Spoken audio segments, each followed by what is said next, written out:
of us to know this is going to make them play fair and stop making such huge amounts of money off all the rest of us. We're the only country in the world that they're able to get away with this. It's outrageous. Check out our show at nursetalksite.com and listen every Saturday.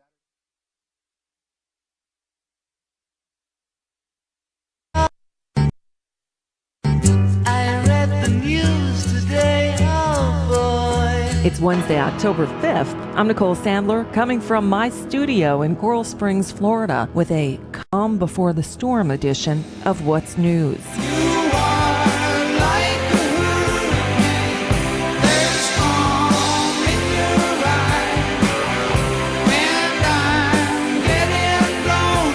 At least 11 deaths have been attributed to Hurricane Matthew so far this week, 5 of them in Haiti. Now Matthew's setting his sights on the Bahamas. The latest advisory has Hurricane Matthew possibly making landfall in West Palm Beach, just north of where I am, or riding up the East Coast, starting as soon as Thursday night. Driving through Fort Lauderdale last night, it was hard to find a gas station without lines of cars waiting to fill up.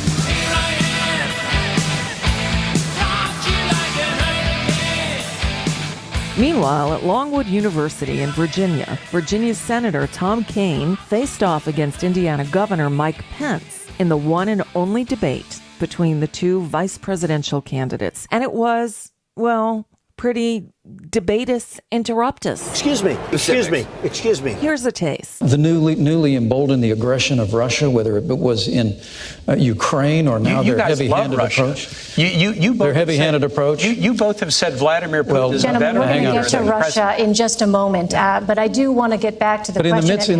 Elaine, thank you, thank you, Senator. These guys have praised Vladimir Putin as a great leader. How can they defend Senator? That? We do have that coming up here, but in the meantime, the questions were Senator, about your running mates. I must have hit a nerve here. Why the because disconnect? Interrupting is very disrupting. Don't start squawking when someone else is talking. Interrupting is very disrupting. Don't start squawking when someone else is talking. Sometimes you just have to bring it down to their level so they'll understand, you know? Anyway, Tim Kaine is the guy who was mocked mercilessly on Twitter when he was first introduced as Hillary Clinton's running mate because he was such a homespun, aw shucks, your dad kind of guy. Well, No more Mr. Nice Guy. No more Mr. Clean. although the consensus this morning seems to give the edge to Pence, the Republican Party was either so confident he'd win or too inept to wait until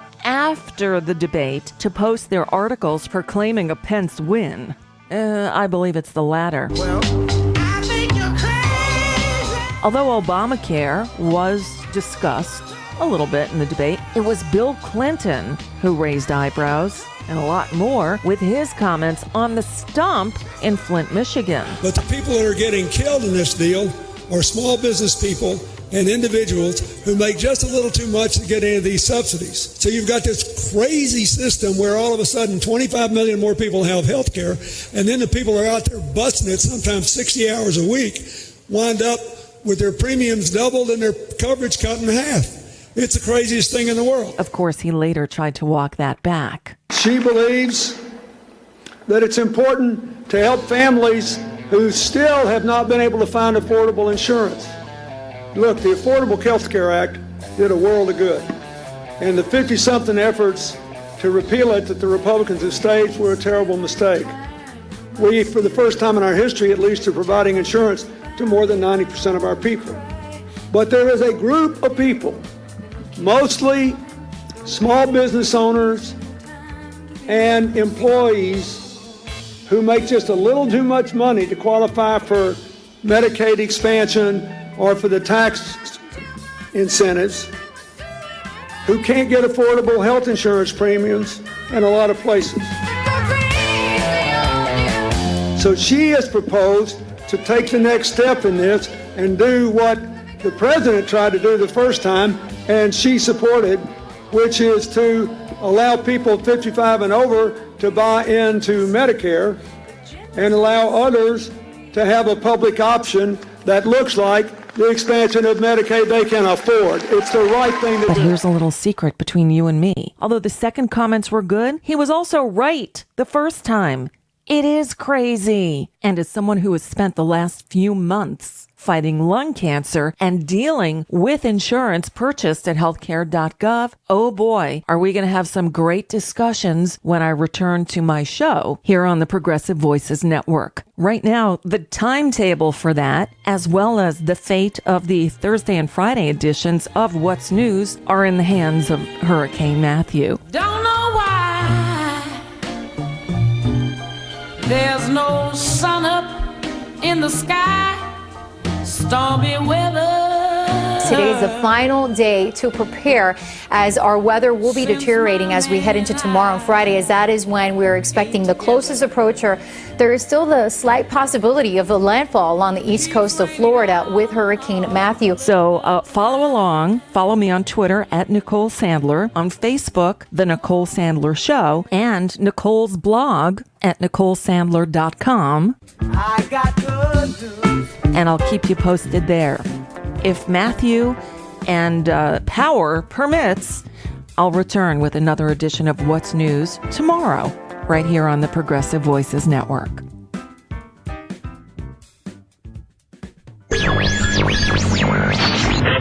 Mary had a little man. The fault. We believe that all men are created equal. To the magnificent mosaic that is America. From radio beacon to radio beacon. I have a dream. Change has come to America. Knock, knock. Who's there? It's a figment of your imagination. Randi Rhodes Show. Believe me. Turn up your mind.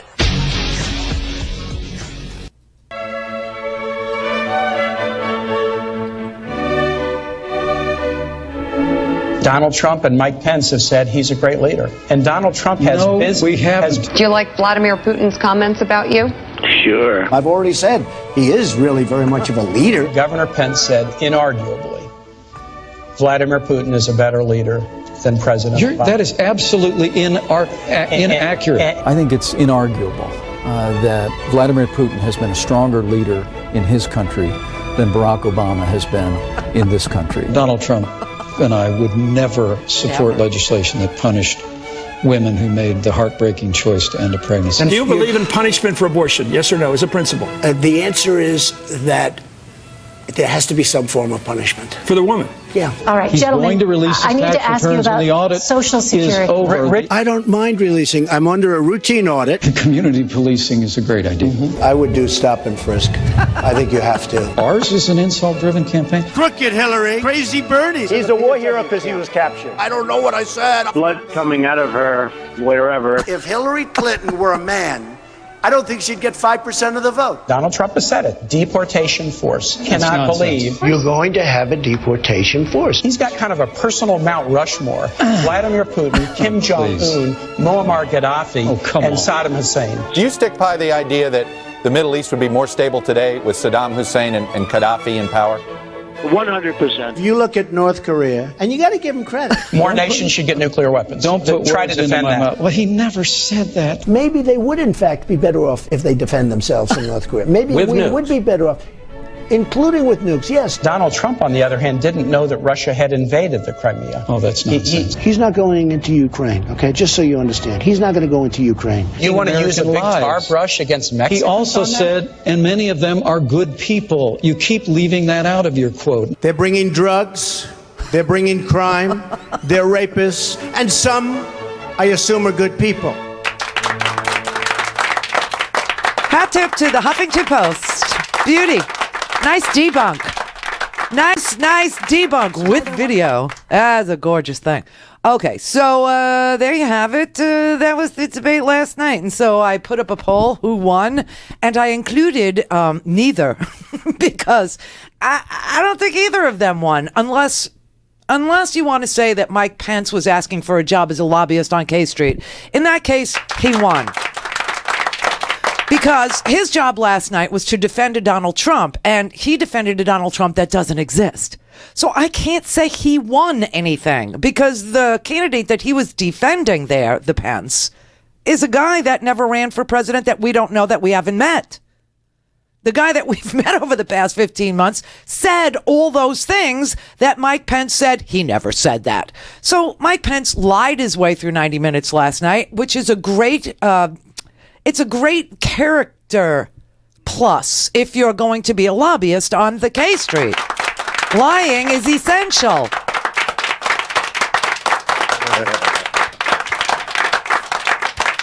Anywho, so we'll go through all the topics, and, I have every single piece of audio that was ever uttered that Donald Trump ever, used to insult a judge, a woman, Syrians, African-American communities, which are like war zones, I mean, you're losing thousands of people a day. It's just like Syria. Chicago looks like Aleppo. And Aleppo? What is Aleppo? Yeah, Gary Johnson and his vice president, William Weld, which is exactly backwards, said that the only reason why they're in this is because they must defeat Trump. Do they not realize that they are going to help Trump? I don't know, because I don't think they know where they are on any given day. At least Gary Johnson doesn't. He has no clue where he is. However, I do have to say this real quick. We won't be here tomorrow. I could tell you right now, we got the last update of the hurricane's track, and it's coming close enough to me here in West Palm Beach that I don't want Captain Leary driving. I don't want him piloting any heavy machinery tomorrow. I don't want to be piloting any, and also I couldn't get gas. I'm the one. It's so funny. You sit here and you tell people, okay, this is what you must do if you're in a hurricane situation. Okay, get a flashlight, and don't think your iPhone is your flashlight, because if you go 10 hours and you don't have electricity, you can't charge your iPhone. And go and get water, and go and get Pop-Tarts, and go and get pepperonis and things that don't have to be refrigerated. Yesterday, after the show, Howard goes, Howard's never been through a hurricane before. I, however, have been through too many of them, and they are horrible in that they're scary when they happen. And don't ask me why they only ever come here at night. I don't know what that is, but we only get them at night. And then when they do come, you lose your electricity almost immediately. It's as if FPL just throws up their hands and goes, hurricane, we give up. See you in 7 days. And it's 91 degrees here today. It's 91 degrees here today. It will be 91 degrees here tomorrow. It will be 91 degrees the day after that. On Monday, it'll be 92. And living without air conditioning here is brutal, and people get very testy. Plus, we're in the middle of the most contested, ridiculous election, a Twilight Zone election. I've never seen an election like this. You had a debate last night where Mike Pence defended a Trump that doesn't exist in a world where they declared the winner 2 hours before the debate ever occurred. Did you see that? The RNC literally declared a winner of the debate last night 2 hours before the debate even happened. At 7 o'clock, they put up, congratulations to Mike Pence. He slayed it. He killed it. He did what he needed to do last night. And this is another. And so down here in Florida, where you can get shot just for, talking politics at the deli counter in the Publix, it without the air conditioning makes things even dicier. So I don't want to be out on the street. And plus, I didn't get gas. And you can't get gas. You cannot get it. You either have to sit in line for an hour or so and pray that they don't run out, which is what's happening now. There's no gas. I mean, you sit on the... And frankly, I'm very busy telling everybody what to do and explaining to Howard what's going to happen and going hurricane shopping for the water and the toilet paper, which for me are the essentials of life. And a cooler with ice for the beer. Seriously. And I'm like, okay, pick out things that don't need to be refrigerated, because he's never been through this, ever. He thinks he has because he's been through northern hurricanes. I'm a New Yorker. I've been through a northern hurricane. It's not the same. By the time it gets up there, the water's cold. It's not, doing much of anything except pouring rain and blowing a little wind. Here, just before it hits, the water here is so warm. This thing is spinning like a centrifuge in Iran. And, did I say that? and it just gains steam. And just before it makes landfall here, it's like category 5. Oh, God. Put your head between your legs and kiss your ass goodbye. Now, if I could, I would. But I can't, so I shan't. However, they're bad here. They're really bad. Now, our house, we went through the supermarket. So you know what he picks? He picks soup. He picks soup. Let's get some soup, he says. I'm like, look, I'm a big fan of soup as anybody. I make soup all the time. I'm a soupery in my house. I do everything. I make a meatball soup, a chicken noodle. I do a great one. But we have electric ovens. We have electric stoves. So I said, okay, Howard, how are we going to heat up the soup if we have no electricity? And he goes, in the microwave. No, yes, he did. The barbecue. Then I said, you know what we could do? We could put it in a pot and put the pot on the barbecue is what we could do. That's like the only, so I let him get the soup. But honest to God, man, it's like, what does he go? He goes for Pop-Tarts. We have enough Pop-Tarts to last us through the millennium now. Pop-Tarts. I got Pop-Tarts too. You're such boys. You are such I bought proteins. Ultimate survivor food. No, the ultimate survivor food is Slim Jims and beef jerky and pepperonis and the hard salami that doesn't need refrigeration. And Laughing Cow cheese does not, for some strange reason. It can't be cheese, can it? I don't know. I love it. But it can't possibly be cheese. It doesn't need refrigeration. So I bought that. And crackers, PB&J, canned chicken and canned tuna. And he's buying, I want the kind without the frosting. He's buying Pop-Tarts. He's going to live on Pop-Tarts for a week. So, I'm having to guide him. So now you have to board up the house, okay? You have to pull, do shutters. And down here there are like, there's different kind. Some people just go, I'll tape it. I'll just tape the window. Some people put a piece of plywood. Some people have the aluminum things, the aluminum shutters, the old-fashioned kind, the kind that I used to have, where you have to get up and each panel has to be screwed in. And if you live in a 2-story house like we do, then you have to have like a 40-foot ladder, a 50-foot ladder, and no one's getting up on that thing, not at our age, okay? And then you've got the sliding ones. Well, I'll tell you a little secret. When Bush crashed the economy... There's a good one because it's true. When Bush crashed the economy, around 2008, remember that? Remember those days? Remember 800,000 jobs just bleeding, and people being foreclosed on, and Countrywide making cheater loans, liar loans, and people, not having to qualify even with a signature. Just, hey, you want $350,000? Here you go, have it. But we don't make any money. We don't care. We don't care. So all these people bought houses in my neighborhood.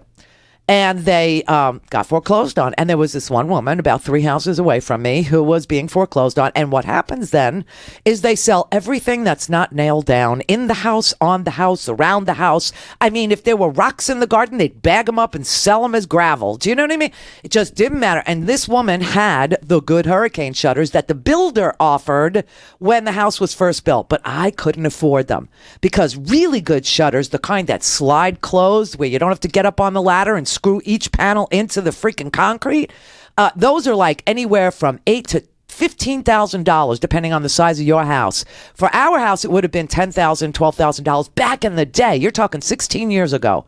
Well, this woman got foreclosed on, and I'm eyeing her hurricane shutters. So I send Howard down to the house. I go, is she, I see her selling her appliances. She's selling everything. Everything. The faucets. They sell everything, including the copper tubing. Everything. What does she want for those shutters? I think she wants $3,500. Yeah, I'll go talk to her. Howard goes, and he, lawyers her.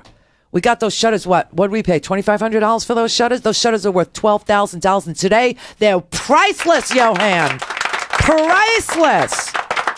All right, so we got the good kind. So we shut them up, right? You close them, and then you screw them closed. You lock them with a key, right? Now you're inside the house, and it's like living inside of the tuna can. It is the creepiest, most bizarre feeling in the world to live inside of a tuna fish can with nothing but soup, Pop-Tarts, and pepperoni between you and the living world. So I've now become a prepper. I mean, it's just the most amazing thing. This storm is big. It's big. And, I'm the kind of person, I've been through so many of these. I don't, category 1, I go, we're coming to work. Category 2, all right, you don't have to come to her. I'll just go. Category 3, maybe we'll take the day off the morning after, because there'll be, lights out and traffic issues and blah, blah. This is going to hit us probably a Category 4. A Category 4 is like 130 mile an hour winds.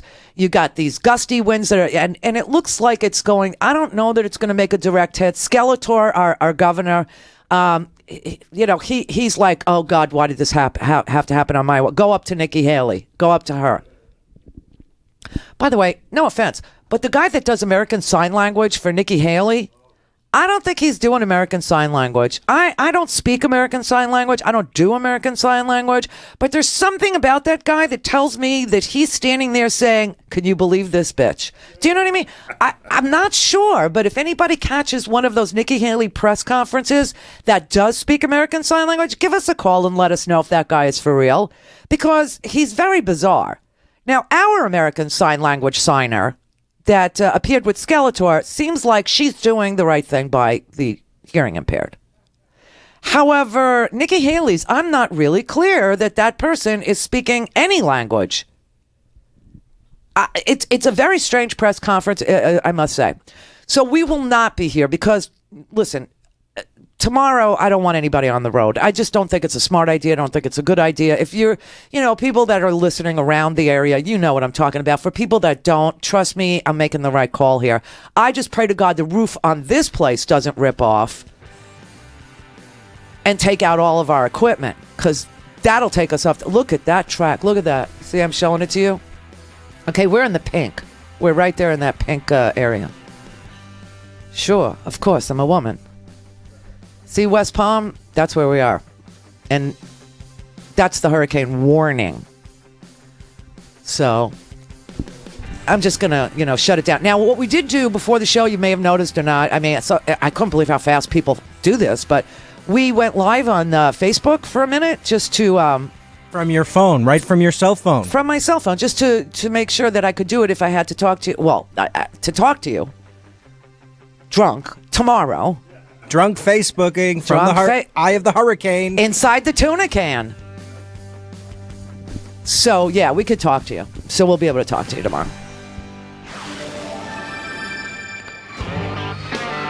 For a commercial-free, on-demand, whenever, wherever listening experience, visit RandiRhodes.com for your personal premium podcast today.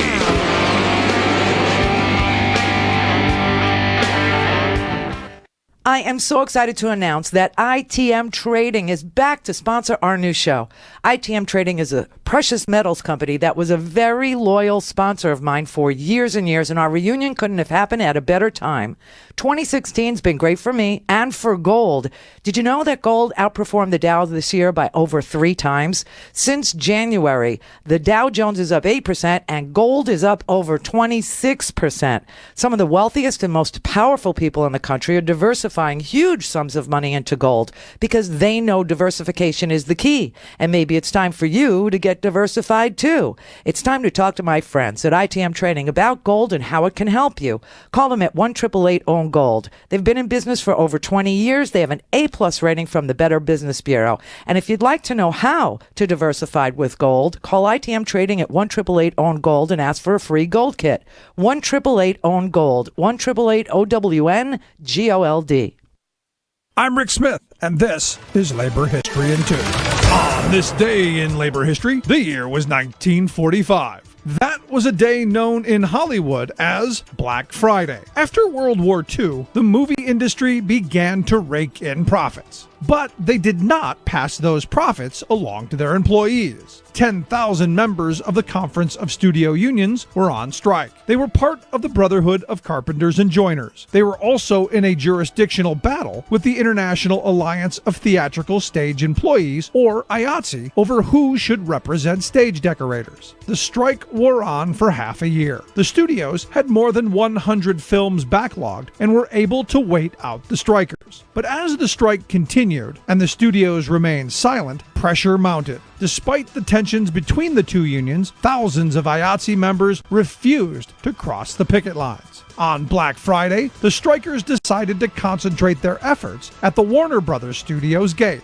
300 picketers gathered to hold the line. Scabs, hired by Warner Brothers, tried to drive through the workers' picket lines to the studio. Variety accounted what happened next, writing, quote, strikers deployed from their barricades, halted non-strikers, and rolled 3 automobiles on their sides. By noon, reinforcements arrived from both sides. Firemen were called in to turn their hoses on the striking workers. Warner Brothers security deployed tear gas. Common for the time, accusations were hurled that the Conference of Studio Union strikers were communists. As a result of the strike, the Conference of Studio Union's employees were assigned to other jobs in the studios. When they refused, they were locked out. The union never recovered. The violence at the Warner Brothers Studios gate also helped to fuel the passage of the Taft-Hartley Act through Congress, which eroded union protections. Like what you hear? Check out more at laborhistoryin2.com. All things Randy at randyrhodes.com. Go for launch. Speaking truth to power, the Randi Rhodes Show. United States get out of this situation? Is there a, how do they get out? Way out? You know how they get out? They get out. That's how they get out. Declare victory and leave. Because I'll tell you, this country is just going to get further bogged down. They're in a civil war over there, Wolf. There's nothing that we're going to be able to do with a civil war. They are in a major civil war. You know, it is an amazing thing that Donald Trump doesn't realize that people are recording what he says when he's on the TV. How could you not know that people are rolling the tape? You know, and it was really sad last night. Mike Pence obviously did not have any way to defend Donald Trump, because this is what Tim Kaine kept asking him. He kept asking him, how can you vote for somebody that you can't defend? And, Mike Pence never came up with an explanation. He just deflected and spun, and said, Donald Trump said, what you keep leaving out is that Donald Trump didn't say all Mexicans were rapists and murderers. No, just most of them. And you pulled out that Mexican thing and that Vladimir Putin thing. Oh, you pulled out the Syria thing. Oh, you pulled out the Iraq thing. These are not things. These are policy positions that Donald Trump has flip-flopped on from one day to the next, back to the next day, back to the day before, back to the day, whatever, depending on who he's speaking to. You can't, no matter what, it is that you like that Donald Trump has said, you can't rely on that, because he's changed his mind, and he will continue to change his mind. And then he's going to play you, and he's going to say, I showed you who I was. Why didn't you believe me? It's an amazing thing. But Pence, I don't know. He's got a whole life ahead of him, and he wasn't going to go down in flames for no stinking Donald Trump. I don't even think Mike Pence thinks Donald Trump can win. All right, Mike in Indiana. Hey, Randy. Pence country. Hi. Well, yeah. Oh, sorry. Yeah. I'm glad we're rid of him for 2 years. Hopefully, if he goes down here. The reason I'm saying 2 years is I have a feeling Joe Donnelly, who ran against Richard Murdoch a few years ago. I don't know if you remember. Yeah, I do. One of the rape guys, and my guess is he's going to run for Senate in 2018. Who, Pence or Murdoch? Yeah. Pence? Now, Pence is going to K Street. Pence has seen what luxury looks like. You know what? I have a funny feeling that Pence has been flying around in these private planes with pilots that have been, relieved of their duty because they're crazy, and they're, what was the pilot? What happened to Pence's pilot?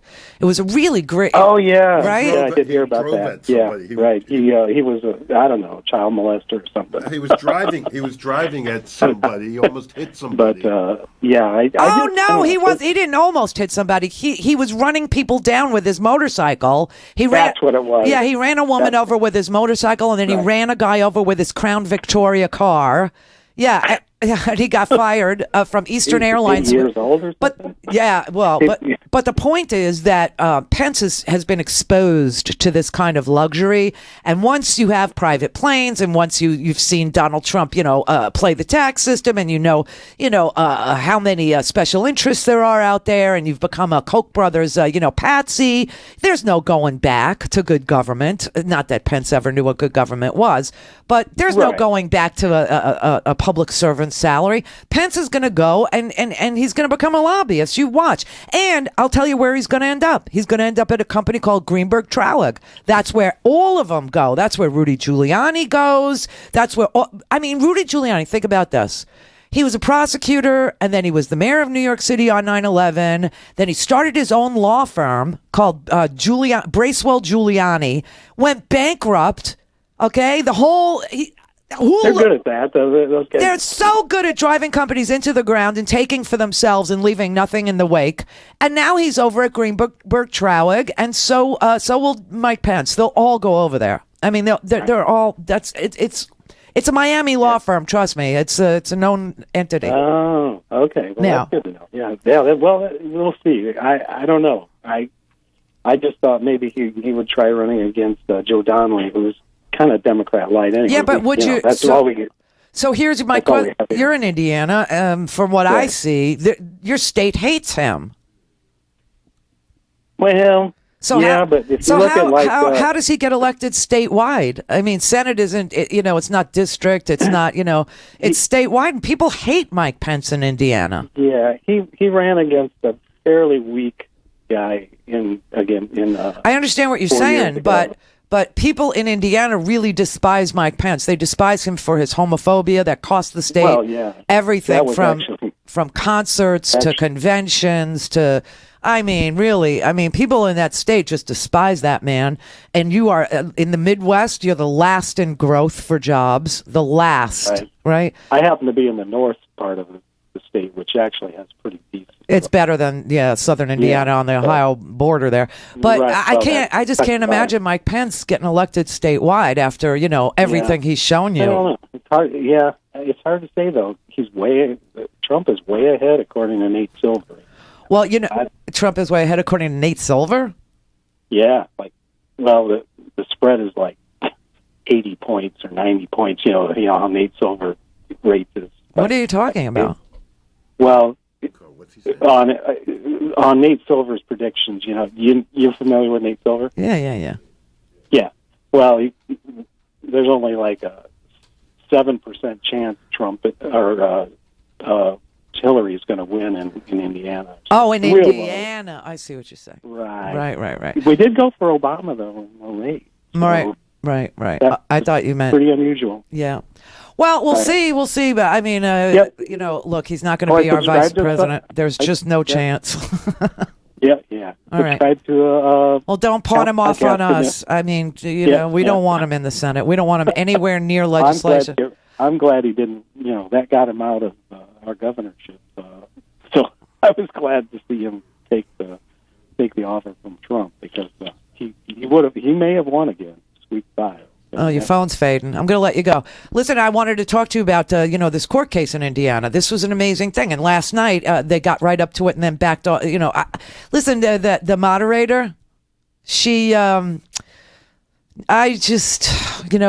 first Latina moderator ever. Yay, nice, Elaine. Good way to go, blah, blah, blah. But not a good moderator. Just didn't moderate anything. She didn't understand the full force and importance of the Syria topic at all. And this is important only because, Mike Pence is trying to be a heartbeat away from the president. The president does foreign policy, and he's got a candidate that is indefensible. But Mike Pence tried in 90 minutes to say that Trump hated Vladimir Putin, that he sees Putin as the threat that he is. And this is all crap. But what was really an important topic for specifically Mike Pence was Syria. And here's why. I tweeted this out. I Facebooked it too as soon as the Syria came up because I knew what had gone on, and I thought that Elaine Quijano would have read up on this, and that she would, ask a follow up. But it just went by the wayside. In the United States Court of Appeals for the Seventh Circuit, a case had been decided in a lower court, in the district court for the Southern District of Indiana. And the Southern District of Indiana ruled against Mike Pence in this case. The case is Exodus versus Michael R. Pence as the governor of Indiana, okay? And what is this? Exodus is a private... Now, I've told you how refugees are screened. And I told you it takes 2 years for refugees to make it to the United States from a Syrian refugee camp. They are the most screened people on the planet. You would never know this listening to Donald Trump or Mike Pence, but it's true. Okay, and it starts with the United Nations human rights, groups that go into the refugee camps. They identify people who are literally fleeing for their lives, whose houses have been destroyed, whose families are in jeopardy, who will be killed if they remain, and they prioritize people. And then they do the biometrics, and they do all the paperwork, and they do blah, blah, blah. It goes through this whole long process. And if you fail to meet any of the standards along the way, you go back to the beginning, and you have to start all over again. That's why it's such a cumbersome process. Well, Mike Pence sued this group called Exodus, which is a private religious charity that organizes the resettlement of refugees who have been screened and have been cleared after this 2-year process for resettlement into the United States. It's usually done by churches. The resettlement process is almost always done by private organizations, and they're almost always religious. So Exodus is one of those, and they are private, and they assist the refugees. Some of them are Syrian, okay? So Exodus sued Pence because Pence passed a law saying that he was banning all Syrian refugees from being resettled in Indiana. And it created a lot of problems for Exodus because anybody, that goes through Exodus does fundraising, and they also get federal funding to help them resettle people in places where they might have family, in places where they have job opportunities, or in places where there might be, something that familiar for where they'll be able to assimilate more quickly. In this case, this judge wrote the judge that wrote the opinion is. It was the circuit judges are Posner, Easterbrook, and Sykes. It was a 3-judge panel. This decision against Mike Pence, telling Mike Pence he's a paranoid racist, it didn't take them very long. I mean, it's a 7-page thing. I'm not going to read the whole thing. I just want to read you excerpts so I don't make this crap up, okay? It says, because of fear of terrorist infiltration, apart from the massive 9/11 terrorist attacks, Boston, New York, and San Bernardino, California, have been the target of terrorist attacks since 2001 by persons not born in the United States. All persons seeking to enter the United States as refugees are required to undergo multiple layers of screening by the federal government, following screening by the United Nations High Commissioner for Refugees before they can be admitted to the United States. The process can take up to 2 years. These are the judges writing, okay, in their opinion. And it talks about how they got caught up in a civil war, and all they're doing is seeking to escape from the embattled nation in which hundreds of thousands of civilians have been killed. And Mike Pence alleges that they're difficult to screen because of the transitory nature of these residents. And so the governor of Indiana believes, without evidence, that some of these persons were sent to Syria by ISIS to engage in terrorism and now wish to infiltrate the United States in order to commit terrorist attacks here. No evidence of this belief has been presented. No evidence has been presented through 2 court cases, through the district court and now the appeals court. It says, now the group Exodus is who brought the suit. And the court addresses their predicament. It says, to receive the federal money, a state must submit to the Federal Office of Refugee Resettlement a plan for using the money to assist refugees to achieve economic self-sufficiency. And then they cite the statute. Indiana has submitted such a plan, and it's been approved. Under the plan, the state contracts with private resettlement agencies for the provision of social services to refugees, private, and the agencies are reimbursed by the state for the cost. Another section of the Refugee Act provides that services funded under this section shall be provided to refugees without regard to race, religion, nationality, sex, or political opinion. and they cite the statute. It's a U.S. statute. But the governor of Indiana has refused to pay for providing these services to any refugee whose country of origin, denominated on refugee documents, is Syria. A refugee's country of origin is deemed his nationality unless he is stateless, in which event it's the nation in which he last resided. That's the legal. They talk about how Exodus received about $1 million from the state of Indiana for provision of social services and used the money to help 892 refugees, none of them Syrian. However, Indiana is expected to get 100 or more Syrian refugees next year, which would be this year, but we don't know how many it's gotten so far. We know that 174 Syrian refugees came to Indiana in the last fiscal year, but not how many of them are being helped by this group Exodus. But we do know for certain that Exodus will now receive nothing from the state for Syrian refugees this year unless we affirm the preliminary injunction, the lower court's ruling. Okay. Here's what they wrote about Pence. They said the governor's brief asserts the state's compelling interest in protecting its residents from the well-documented threat of terrorists posing as refugees to gain entry into Western countries.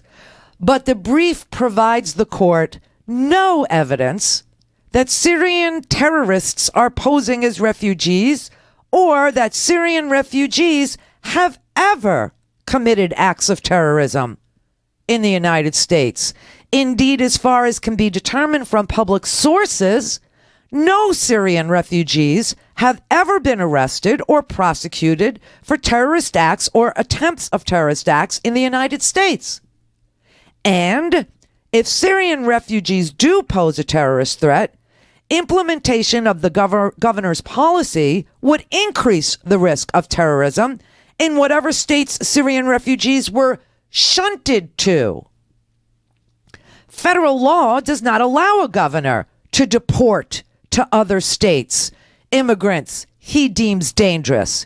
Rather, he should communicate his fears to the Office of Refugee Resettlement. He argues that his policy of excluding Syrian refugees is based not on their nationality, therefore can't be discriminatory, but is based solely on the threat he thinks they pose to the safety of residents of Indiana. But that's the equivalent of saying that he wants to forbid black people to settle in Indiana because they're black, not because they're black, but because he's afraid of them. And since race is therefore not his motive, he isn't discriminating. But that, of course, would be racial discrimination, just as his targeting Syrian refugees is discrimination based on nationality, which is prohibited by law. A final oddity about the governor's position is how isolated he is. There are, after all, 50 states, and nothing to suggest that Indiana is a magnet for Syrians. I mean, basically, the court just said, Mike, you are a freaking racist. You are a lily-livered coward who is afraid of people who have never demonstrated to be a terrorist threat to the United States ever in the history of any public knowledge that anyone in these two court cases could ever find. And shut up already and respect the provisions of the law that you've already signed that clearly say that you need to fund the refugee resettlement through reimbursement of Exodus, a private entity that seeks to assimilate and resettle Syrian refugees who have been so thoroughly screened that it took them 2 years to freaking get here. And that was just left alone last night. That was just left alone. They just walked away from it. She also just walked away from the insult part of it. The insult part of it. I mean, really, Donald Trump was insulting Tim Kaine while the debate was going on, and Mike Pence was saying Donald Trump doesn't insult people half as much as Hillary does. Donald Trump was at home in Trump Tower tweeting insults about how Kaine looks ridiculous. He looks like a man boy. He looks like a child. I mean, as Pence is having to defend the lack of insults of Donald and started saying, Hillary Clinton hates cops and not all cops are, most cops are not racist, and it's a shame that people are being killed in the streets, but you can't use the racist cops as an example of racism. What? I mean, it was so strange. This whole freaking thing was like the strangest thing ever. And oh no, Donald Trump never said that the Saudis should have nukes or Japanese should have. Well, of course he did. I mean, but I get that Tim Kaine was told don't attack Pence, which is a damn shame because this country needs to know who Mike Pence really is. And that man would be a heartbeat away from the presidency of the United States. And Donald Trump is a very likely candidate for impeachment as a president of the United States because Donald Trump has zero understanding or working knowledge of the Constitution. He has no understanding of what the First Amendment is. He has no understanding there shall be no religious test. He has no understanding what the Fourth Amendment is, due process. He has no understanding of anything that makes America America. He truly doesn't get it, and I'm sure Donald Trump would be violating the Constitution 5 minutes after Donald Trump becomes the president. In fact, if he does any of the things he's promised you he would do on day one, he's going to be very busy day one. Donald Trump would be likely impeached on day 2, or at least articles would be drafted on day 2. So it matters who the vice president is, and now America has no idea what a psycho Mike Pence is, what a homophobic lunatic who seeks to exclude Syrian refugees from Indiana so other states would have to take them, but not Indiana, in violation of the federal codes, the federal law. And he wants to be a vice president. I'm telling you that. Now, I get that Hillary probably instructed Kaine, just go after Trump. Don't even, because Mike Pence is a barrel full of fun, I know. But no one won because of that. Clear for takeoff. Randi Rhodes Air Force. Air Force. RandiRhodes.com.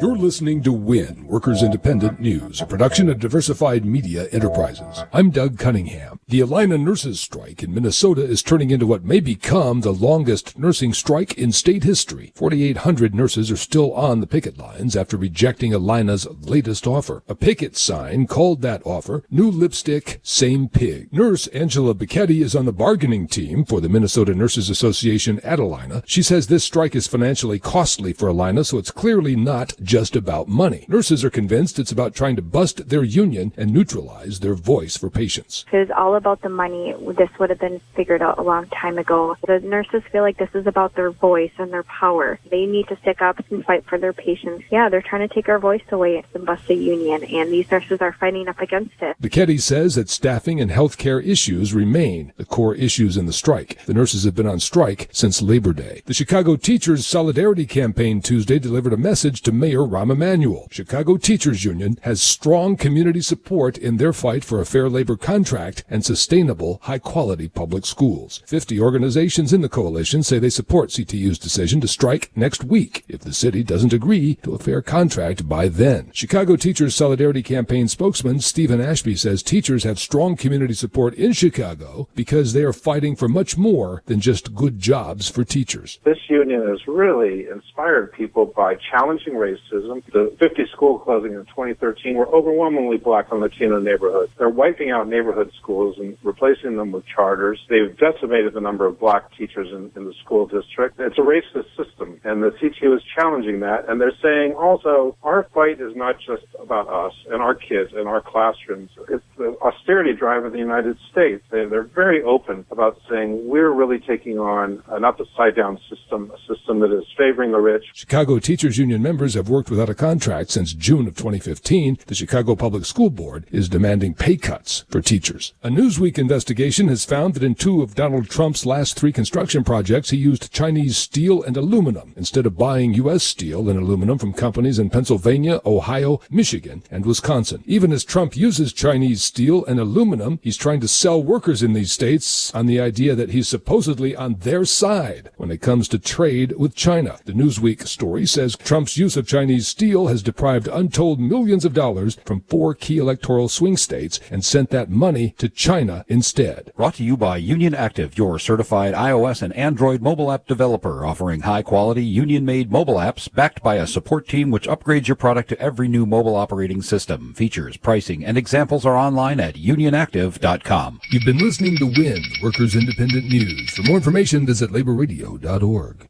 Women now make up 37% of the workforce, changing their role forever. Harvard Medical School has now opened its doors to new female applicants. The first woman is now in space.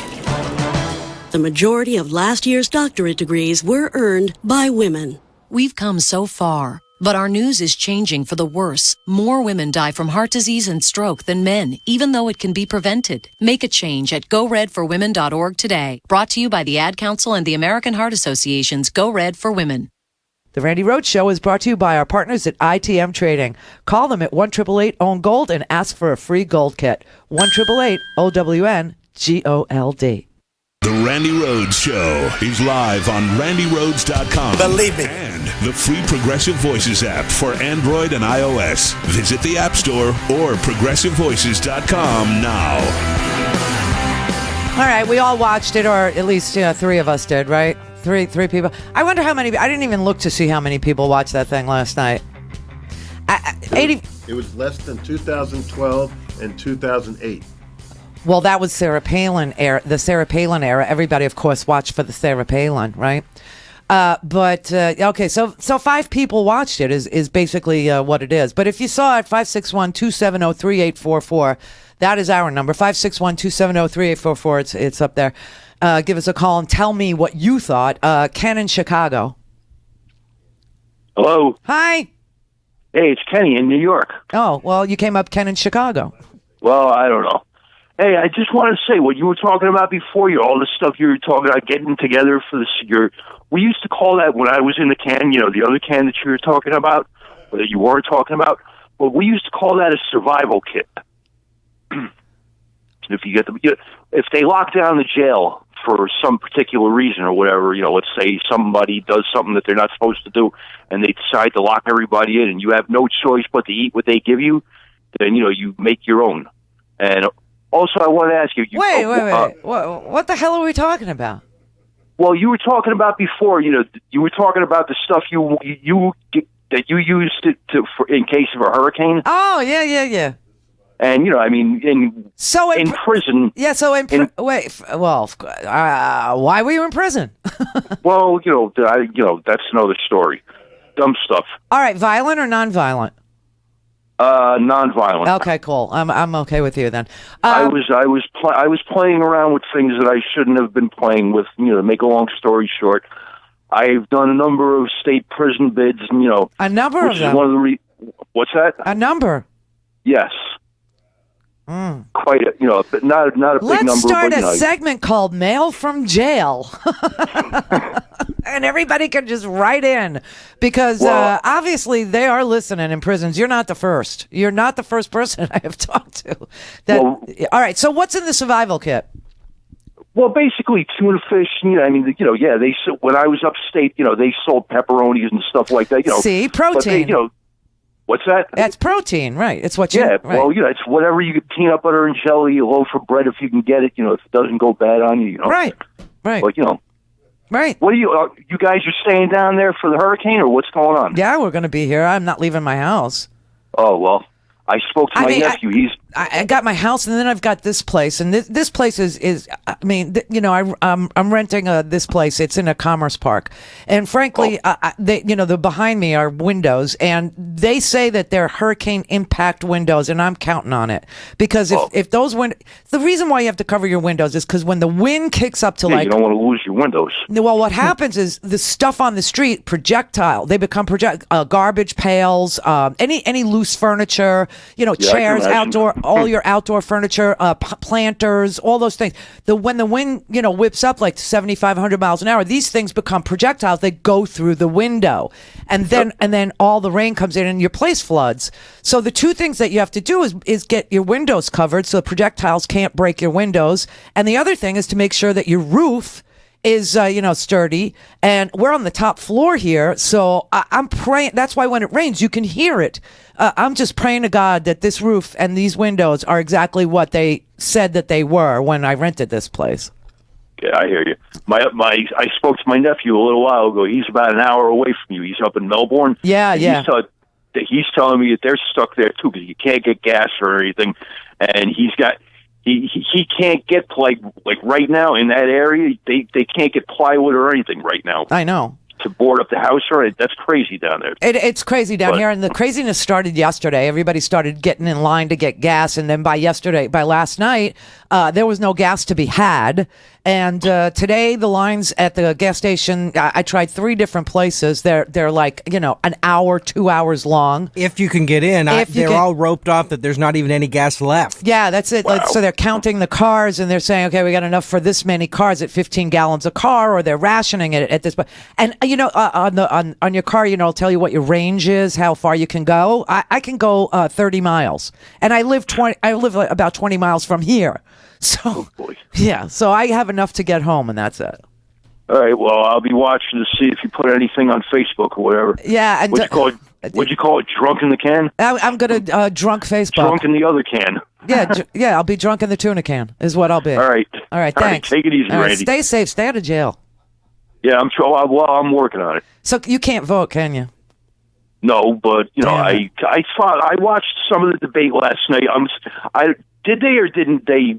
Nobody brought up the thing about Mike Pence's, the thing about that you were talking about yesterday about his views on gay and all that stuff. Yeah, nobody brought up the Religious Reformation Act that he passed that cost the state, a ton of tourism and business. Nobody brought up anything. And he's into all that brainwashing stuff and all that crazy shit. Yeah, and nobody brought up the HIV epidemic in his state due to the fact that he closed Planned Parenthood clinics that do the testing for HIV/AIDS. Nobody brought up the fact that he outlawed the clean needle exchange program until he had a HIV epidemic of magnitude that nobody in this country has seen since the early 80s. Nobody brought up anything about the Syrian refugee lawsuit that he just lost. I mean, this decision was just given October 3rd, so it was current events. And Elaine Kahano, she was like completely overrun by these two. I mean, she Martha Raddatz would have just reached over and smacked him, or just shut the F up already. Yep. I mean, if it were me, I would just shut the. I mean, you're grown men, for Pete's sake, for the love of God. Now, Mr. Pence, here's a lawsuit where the court said you're a racist. What about it? Philip in Oregon. Yeah, I was watching last night, and about an hour and 22 minutes into it, Kane's talking about China, and the next look from Pence is like he does an eye roll. And I'm like, well, yeah, you're right. And if you notice the body language, everything that Kane said, Pence would be sitting there nodding yes. He would be agreeing. And he was all over the place. He was back and forth, right and left. He was all over. He couldn't sit still. Which one? Pence couldn't. Pence couldn't sit still? No, he was just all over every time he was talking. I thought they were both fidgety. I didn't think anybody was comfortable. Pence was way more, I thought. I don't know. I mean, listen, the thing with Pence was asked to defend the indefensible, and he chose not to. And so instead, he painted a picture of a candidate that does not exist. Right. And he decided that he would, invent a Donald Trump that he would defend. But that Donald Trump doesn't exist. And also, I got to tell you that they don't agree on very much of anything, Pence and Trump. Pence wants to, bomb Syria. And Trump is like, we have to be, America first, and we're not going to go into places, and we're not going to do. But Pence wants to go into Syria. Pence thinks that Vladimir Putin is a threat. It's very weird because, Donald is having a bromance with Vlad, who's probably his screensaver. And, he's one day he knows him, then he doesn't know him, but he does talk to him, but he doesn't talk to him. They were in the green room together, but they really weren't, but they were in the same stable, whatever the freak that is. Do you know what I mean? I mean, it was the most bizarre thing. And poor Elaine Kahano, she should have called Pence out and say, wait a minute, you're defending somebody that does not exist. And am I detecting that you want to go into Syria and your candidate absolutely positively, your presidential nominee does not? How do you explain the differences in foreign policy between the two of you? How do you explain anything? His insults, his bigotry, his racism, you're calling all those instances of hour-long rants against African Americans, against Mexican judges, against Mexican people, you're calling them things? These aren't things. These are his policy positions. He wants a mass deportation force. Oh, no, he doesn't. What? Oh, I would have just smacked him. These people are so willing to lie like that, and nobody calls them. I mean, this is what kills me, is there is no one calls them out. Every moderator is so afraid of saying, well, that's untrue. Or, wait your turn. I mean, Kane was interrupting like crazy. And I think that's why people didn't see him so favorably. He was supposed to be boring Uncle Tim. And he came out all feisty and stuff. Nobody was ready for that. Not even Tim. I don't think he even knows what the hell got into him last night. To speak to Randi, call now, you bastards. 561-270-3844. Hello. The Randi Rhodes Air Force.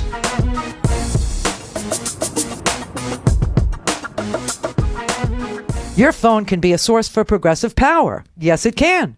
Credo Mobile is a progressive phone company. So what does that mean? It means every month they take a share of their revenue, more than $150,000, and donate it to incredible progressive organizations like Friends of the Earth, Project Vote, Social Security Works, the Brennan Center for Justice. Even better, Credo lets people vote every month to determine how they divide this pool of funding.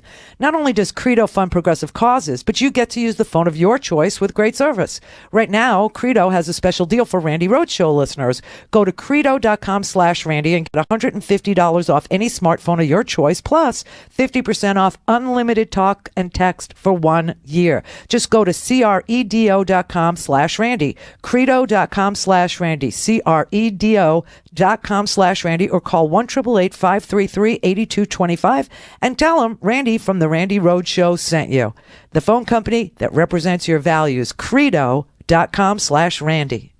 Now, the top of the hour on the Progressive Voices channel on TuneIn presents the Green News Report. U.S. officials in the meantime are urging Americans in the storm's path to get out now while they still can. 2 new hurricanes breaking records in the Atlantic and Pacific. It is completely unprecedented from a constitutional perspective. It's completely unprecedented from a legal perspective. House Science Committee Chair now investigating the SEC for investigating Exxon. India signs on to the Paris Agreement. Plus, the City of Angels gets on the path to 100% renewable electricity. Hey, that's us. Yeah. All of those stories and more straight ahead from BradBlog.com. I'm Brad Friedman. And I'm Desi Doyen. Stand by for 6 minutes of independent green news, politics, analysis, and snarky comment. Winds reaching 130 miles per hour prompted the U.S. military to evacuate nearly 700 military families from Guantanamo Bay. Wow, it sure is easy to get Americans out of Guantanamo Bay quickly. This is your Green News Report.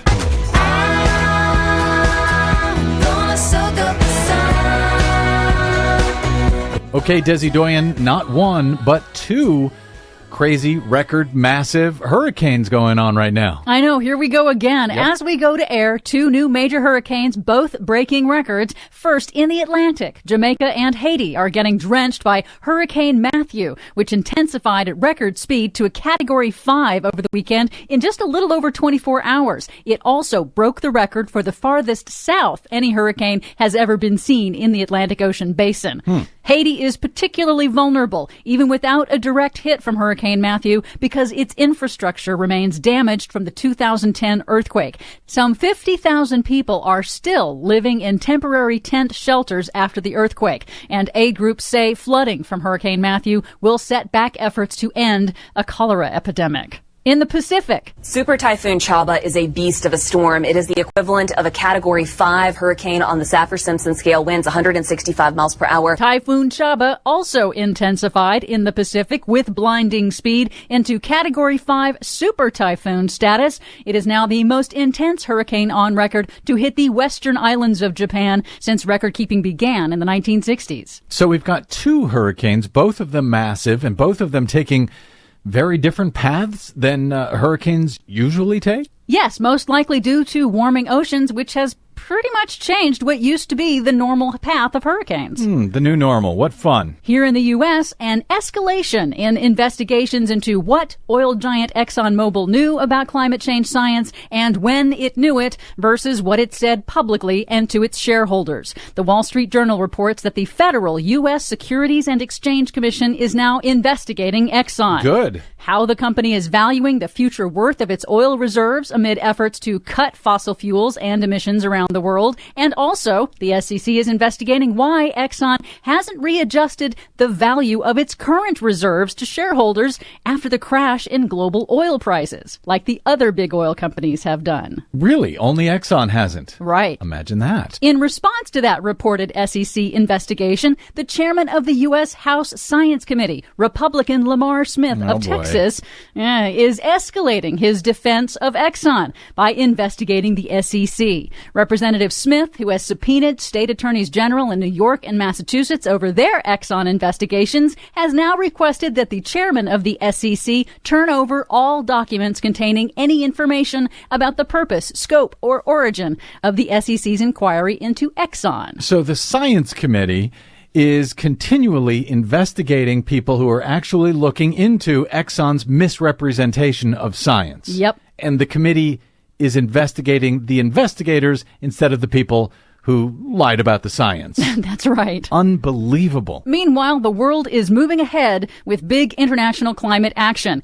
India, the world's third largest emitter of carbon dioxide, formally ratified the United Nations historic Paris Climate Agreement on Sunday, the birthday of Mahatma Gandhi. The countries now signed on to the accord represent 52% of global emissions, just shy of the second threshold for enactment, which is 55%. So if countries with 55% of the world's emissions sign on, this deal is done. It goes through. It's in force for at least the next 4 years. Right. Trump-proof. Finally, the Los Angeles City Council has voted to get on the path to 100% renewable electricity. It's ordered the city-owned electric company to map out the plan. City leaders are taking aggressive measures to reduce the city's use of natural gas after that historic record natural gas leak at a storage facility in Porter Ranch earlier this year, which revealed the city's vulnerability to supply disruptions. LA has also hired Tesla to build a huge new utility-scale battery storage project to deliver clean electricity at night. So LA is going to have 100% renewable energy at some point in the near future? That's right. I'm going to start planting my survival seeds now. For much more on all of these stories and the ones we couldn't get to, check out our website at greennews.bradblog.com. Find us and follow us on the Facebooks and the Twitters at Green News Report. I'm Brad Friedman. And I'm Desi Doyen. And this has been your Green News Report. Like another perfect day. I love LA. This has been the Green News Report on the top of the hour on the Progressive Voices channel on TuneIn. Mary had a little man. The fault. We believe that all men are created equal. To the magnificent mosaic that is America. From radio beacon to radio beacon. I have a dream today. Change has come to America. Knock, knock. Who's there? It's a figment of your imagination. Randi Rhodes Show. Believe me. Turn up your mind. When Donald Trump says women should be punished, or Mexicans are rapists and criminals, or John McCain's not a hero, he is showing you who he is. Senator, you whipped out that Mexican thing again. Look, Can you defend it? There are criminal aliens in this country, Tim, who have come into this country illegally, who are perpetrating violence and taking American lives. You want to use a big tar brush against Mexicans? He also said, and many of them are good people. You keep leaving that out of your quote. And if you want me to go there, I'll go there. He didn't say in any event are good people. He said, and some, I guess, are good people. And it's not just that Mexican thing. It was the 11-minute rant he went on at a rally of his where he told everybody about the Trump University case and insisted that Judge Curiel of Indiana, Mike Pence, could not make a fair decision because Trump is building a wall. I'm building a wall. He can't be fair. Everybody, all the legal scholars, not just the ones on TV, the real ones, say that this should have been dismissed a summary judgment by this judge, but not him. Oh no, Judge Curiel, it's because he's a Mexican. He's a Mexican. It wasn't just a Mexican thing with murderers and rapists and deportation forces, which he said. He freaking said it. Well, are you going to have a massive deportation force? You're going to have a deportation force, and you're going to do it humanely, and you're going to bring the country, and frankly, the people, because you have some excellent, wonderful people, some fantastic people that have been here for a long period of time. Don't forget, Mika, that you have millions of people that are waiting online to come into this country, and they're waiting to come in legally. And I always say the wall. We're going to build the wall. It's going to be a real deal. It's going to be a real wall. There was a picture in one of the magazines where they had a wall this tall, and they were taking drugs over the wall. They built a ramp over the wall, and the you know it. You know it by heart. But and then the Judge Curiel thing. Okay, the 11-minute rant that he did on Judge Curiel was at a rally, and quite frankly, I didn't feel like editing it. Because it's 11 freaking minutes of him saying that this man cannot sit in judgment of him because he's a Mexican. But what I do have is the next Sunday on the Sunday shows, Donald Trump was asked again, did you really mean what you said? Did you mean that Judge Curiel, who was born in America, who is a judge in Indiana, sitting on the federal bench, cannot judge you because of his race? And he said, yes. This judge is of Mexican heritage. I'm building a wall. So no Mexican judge could ever be involved in a case that involves you? He's a member of a society where, very pro-Mexico, and that's fine. It's all fine. But Except that you're calling into question his heritage. I think he should recuse himself. Because he's then Latino. You also say, does he know the lawyer on the other side? I mean, does he know the lawyer? A lot of people say but yes. I'm not talking about that. I'm talking about that's another problem. But you're invoking his race when talking about whether or not he can do his job. I'm building a wall. I'm trying to keep business out of Mexico. Mexico's fine. There's nothing. But he's American. He's an American. He's of Mexican heritage, and he's very proud of it, as I am where I come from. But he's an American. You keep talking about. Jake. It's a conflict of interest because of Mexico. Are you ready? He's giving me horrible But rulings. I don't care if you criticize him. That's fine. You can criticize every decision. What I'm saying is, if you invoke his race as a reason why he can't do his job. I think that's why he's doing it. But I think that's why he's doing it. If you are saying he can't do his job because of his race, is that not the definition of racism? No, I don't think so at all. No, I don't think so at all. I don't think saying somebody can't do their job because of their race is racist. Or racism. I just think it's a fact. I mean, this is insane. And they reduced it last night to the Mexican thing. It's like the birtherism stuff, okay? He did that for 5 freaking years. And then punked the entire media into some sort of a presentation by generals where he was really just showing off his damn hotel. And then, of course, Julian Assange, he trolled the entire Trump campaign by saying that he was going to release some documents. I mean, this whole election is it's like the Twilight Zone. Nothing is real. We've gone through the looking glass. Up is down, black is white. It's an amazing. And then the RNC last night, they declared Pence the winner 2 hours before the debate even began. It's just amazing. But let's just go through this, okay? Tim Kaine last night accused him of praising Vladimir Putin as a great leader. And Mike Pence said he never said that. And then it came up that your guy didn't even know that, he was invading Crimea. Your guy did not know that Putin had even invaded Ukraine and took Crimea. So that's not true either. Okay. All right. Let's just go back to George Stephanopoulos' Sunday show, where he was asked about Vladimir Putin, his love thereof, and why in the world, he would be supporting a guy who invaded Ukraine. Oh, and by the way, let's not forget Vlad the Impaler invaded Georgia, another, sovereign state, when Bush was president. Do you remember that? And John McCain wanted to bomb Russia. Because John McCain wants to bomb everybody. Bomb, Iran, right? This is their answer. Anyway. Why did you soften the GOP platform on Ukraine? I wasn't involved in that. Honestly, I was not involved. Yeah, I was not involved in that. I'd like to, I'd have to take a look at it, but I was not involved. Do you know what they did? They softened it, I heard, but I was not involved. They took away the part of the platform calling for provision of lethal weapons to Ukraine to defend themselves. Why is that a good idea? I have my own ideas. He's not going into Ukraine, okay? Just so you understand. He's not going to go into Ukraine. He's already there. You can mark it down, you can put it down, you can take it anywhere you want. He's already there, isn't he? Okay, well, he's there in a certain way, but I'm not there. You have Obama there. He's there in a certain way? He took Crimea. Your chief advisor at the time was Paul Manafort, who neglected to register as a foreign agent while he was representing Viktor Yanukovych, the president of Ukraine, while he was being invaded by Vlad, and then fled to Vlad's Russia. And you don't know that he's there. I mean, this is insanity. This is just world class crazy. You can mark it down. You can put it down. You can think it any way you want. Putin's never going into Ukraine. He's already there, isn't he? Well, he's there in a certain way. He's there in a certain way. And then, of course, Vladimir Putin, is somebody that Donald Trump has hung with, somebody he knows. He's talked to him on the phone. He couldn't be nicer. Never met him. I never met Putin. I don't know who Putin is.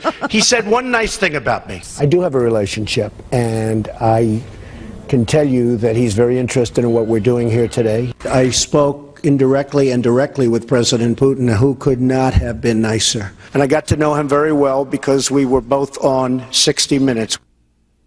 No, you didn't. He was being broadcast from Moscow, and you were in a green room in New York. And you never met. It's a very sick thing. And that's what I'm saying. Pence last night showed up to be a surrogate for a guy that does not exist. All right, let's do the nuclear weapon thing. Kaine challenged Mike Pence to defend Trump's comment that more nations should get nuclear weapons. And Mike Pence said he never said that. All right. We are supporting Japan. Most people didn't even know that. Most people didn't know that we are taking care of Japan's military needs. We're supporting Japan. But we're supporting, excuse me, we're supporting Germany.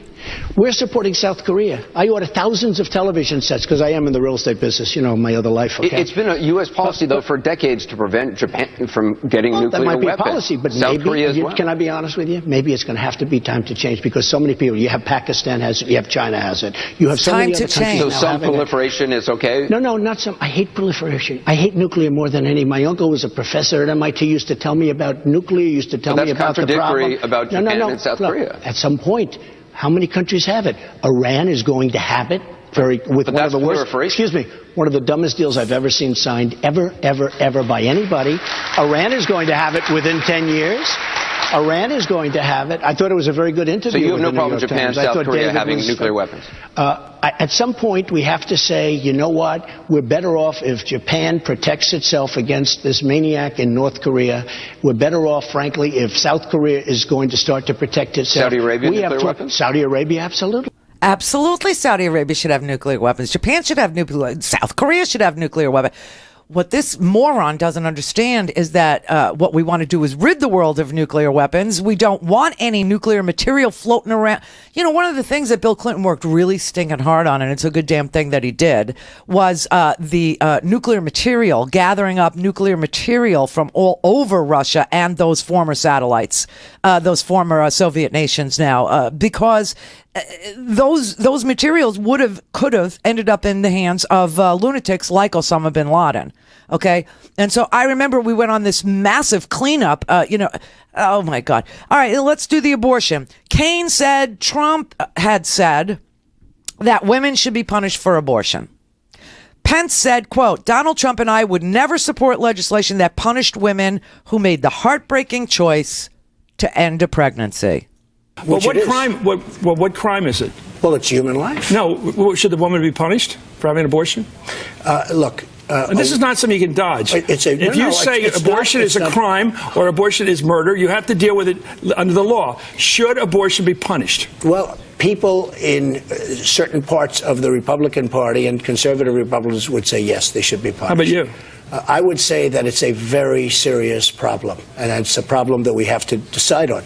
I'm a serious it's very problem. hard. You're for Are you going banning to it. say, well, wait, are you going to say put them in jail? Is that well, the no, but I'm punishment that asking you're talking you about? because you say you want to ban it. What's that mean? I am pro-life, yes. What is ban? How do you ban abortion? How do you actually do it? Well, you'll go back to a position like they had where people will perhaps go to illegal places, but you have to ban it. You ban it and they go to somebody who flunked out of medical school. Are you Catholic? Yes, I think And how do you feel about the Catholic Church's position? I accept the teaching authority of my church on moral issues. But do you know their position on abortion? Yes, I do. And do you concur with that position? I concur with their moral position, but legally, I get to the question. Here's my problem with it. No, but let me ask you, but what do you say about It's not funny. Your church? Yeah, it's really not a funny thing. What do you say about your church? They're very, very strong. They're allowed to, but the churches make their moral judgments, but you running for president of the United States will be chief executive of the United States. Do you believe believe in punishment for abortion? Yes or no, as a principle? The answer is that there has to be some form of punishment. For the woman? Yeah, there has to be some form. 10 cents, 10 years, I don't know. That I don't know. Why not? I don't know. You take positions and everything else. Frankly, I do take positions and everything else. It's a very complicated position. Oh, God. Yeah, he's a fraud. He's a stinking fraud. He is a flaming fraud. First of all, he's pro-choice his entire freaking life, and now all of a sudden he's running on the Republican Party's ticket, and now all of a sudden women have to go to jail. And he says 10 cents or 10 years. I don't know. I'll decide. I'll figure it out. I'll just Roe v. Wade is settled law. Could we just please move on? It's like 50 years ago.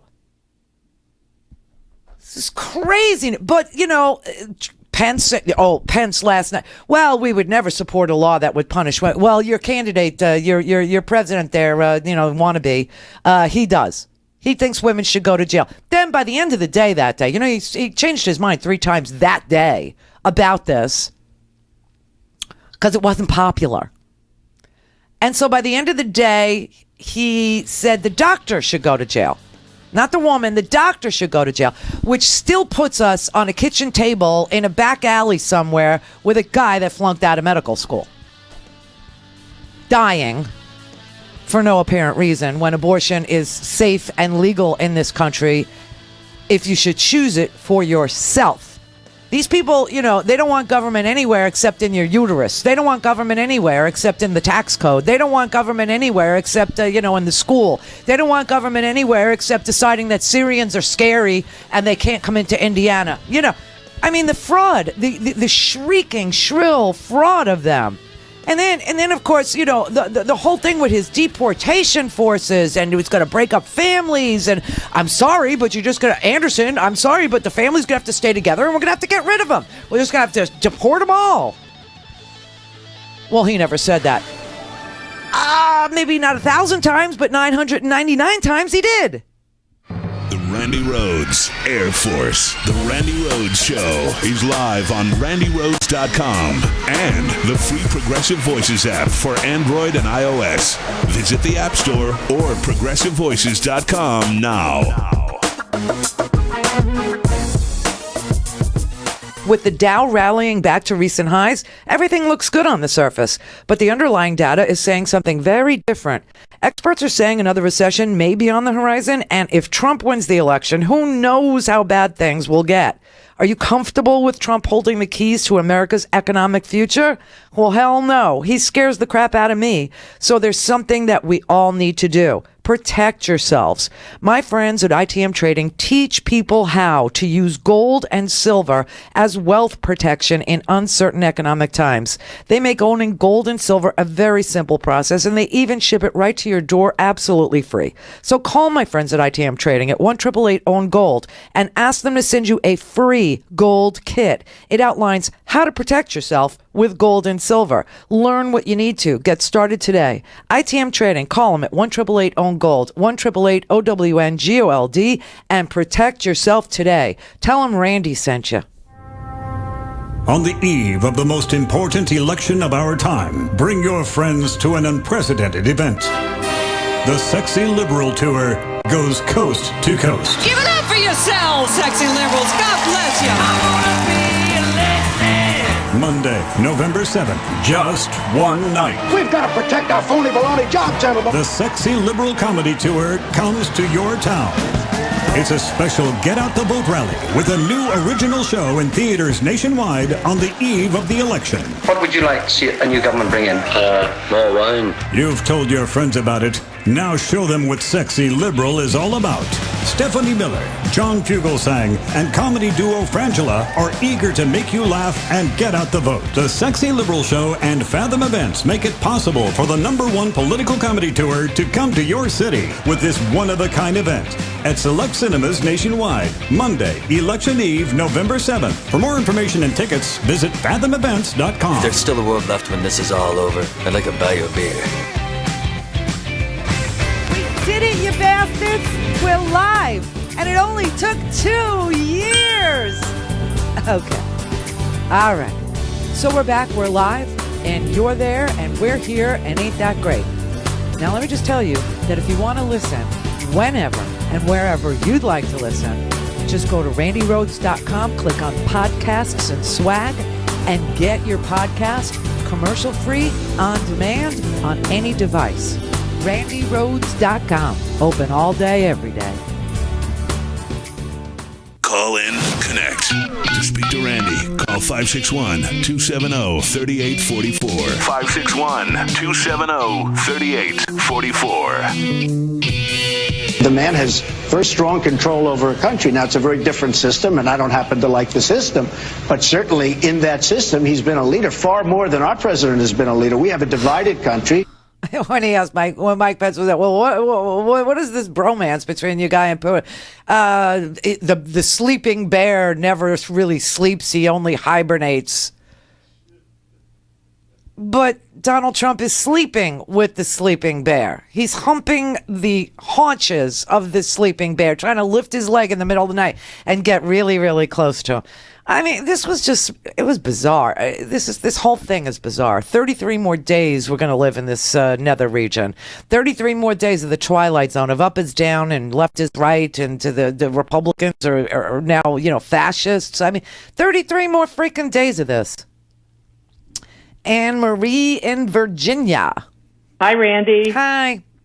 I'm calling because this afternoon I was watching MSNBC, and there was a guest on discussing the $916 million write-off that Donald Trump took on his taxes. Mm-hmm.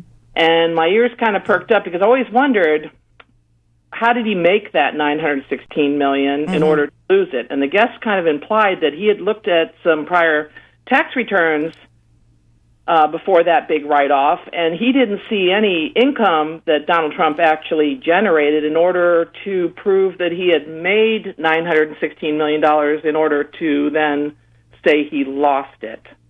And I was wondering if you have any... Well, here's what I saw today. I was watching CNN this morning, because that's what I watch, and they had, the accountant, Mr. Mitnick. I told you, the genius here is not Donald Trump. The genius here is Mr. Mitnick. Mr. Mitnick is the accountant for Donald Trump, or was the accountant for Donald Trump for a good long time, decades. And so finally, CNN reached out, and they brought Mr. Mitnick on the air, and they asked Mr. Mitnick... Yeah, did you see it? If Donald Trump was like this tax genius, if he's the guy who really understands the tax code, and he said, no, he had nothing to do with any of it. We did it. In front of him, the guy signed them. Yeah, and then Donald DeMarla signed them, and that's all that happened. But Listen, without seeing the tax returns, we don't know anything about where that money came from. We don't know how he made it. We have no idea how he lost it. You know, what was he writing off? What was the thing that lost him the 916, right? Or the 96, whatever it was. We don't know. We have no idea.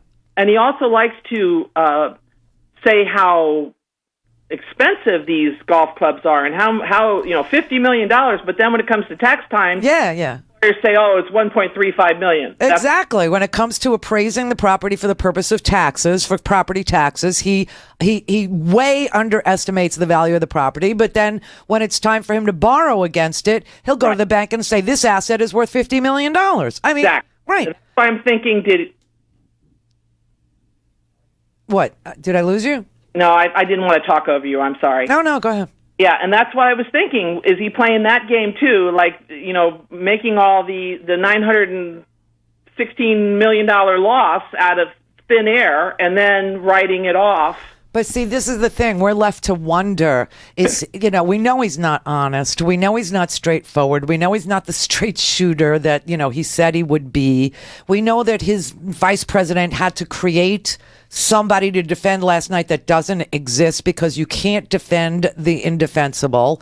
And Donald Trump is the indefensible. I mean, if Donald Trump's supporters, who obviously enable him to be this bigot, to be this misogynist, to be this insulter in chief, to be this nuclear weapons lover, this Vladimir Putin humper, if they want to enable this kind of racism and bigotry, they are deplorable, but their candidate is indefensible and irredeemable. And we'll never know, because Donald Trump will never release his taxes. Meanwhile, I love this little interview with Mr. Mitnick, who's like 80 years old. And we're in a place here, the office here is in Delray Beach, which is, by the way, another reason why we can't be here tomorrow. You'll be very glad you bought a podcast because you'll have all the podcasts to catch up on tomorrow and Friday. And if you don't have a podcast, I'd say today is a very good day to purchase yourself a podcast so you won't be, without Randi tomorrow or Friday. And then by the time we get here Monday, the presidential town hall will have happened because that happens Sunday. So get the podcast is what I would do and review the debates, the debate podcasts because those were good. But Mr. Mitnick lives... We're right by the ocean, is what I was trying to say. We're in Delray Beach, and Delray Beach is right on the ocean, okay? I mean, it's right here. And Mr. Mitnick lives, I'd say, not even 5 miles from where I am right this second. He lives in Boynton Beach. I hope you're safe, Mr. Mitnick. Board up those windows. But Mr. Mitnick was hysterical today. Hysterical. Mitnick, thank you so much for joining us. In speaking out, you have said that Donald Trump, that you work with Donald Trump until 1996, and from what you see, you believe that the documents that the New York Times received, that they are legitimate. When you look at kind of the facts of that filing, a $916 million net operating loss, in your experience, was that unusual? I mean, did you come across that very often? No. Which? It's not unusual, or you came across that very often? You don't come across it very often. Let me ask you just quickly, you say it's not unusual, and you had 30 years experience as an accountant, and I know you aren't going to get into hyper-specifics on Donald Trump's taxes, but a $916 million loss, you say it's unusual. Was it the type of thing you saw in other places and other times for Donald Trump? I can't answer that. You can't answer that because are you legally bound to not, or you just don't want to get involved in the fight? I'm bound by the codes of ethics of two professions. I'm a CPA and an attorney. So Donald Trump said he did it brilliantly. He handled the tax code brilliantly. He was called by Rudy Giuliani and Chris Christie, alternatively, smart and a genius. Was that your experience in working with him, with his knowledge of the tax code? Was he brilliant in the way he used the tax code, smart and a genius? No, those returns were entirely created by us. So what level of involvement did he have? Virtually zero. Virtually zero. So the idea, he says, that he knows how to work the tax code. Did you see any experience? Did you see any example or have any reason to believe that he does know how to work or game the tax code as much as he says he does? Not when I dealt with him. You're a genius. That was fantastic. Fantastic. I love that. It's always a guy named Mitnick, first of all. And he sounds just like he's supposed to sound. And he's so careful and cautious, but he's clear. Mitnicks are always good like that. Happy Rosh Hashanah, Mr. Mitnick. God love you. And what was very telling about this was 95 is the year in question where Donald Trump took the $916 million, $1 billion in losses. And guess what year Mr. Mitnick stops preparing his taxes? 1996. He's had it. He's out. I'm going to Boynton Beach.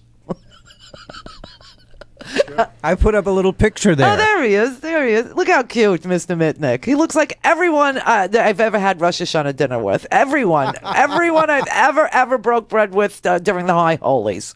That's Mr. Mitnick. It was perfect. It was absolutely perfect.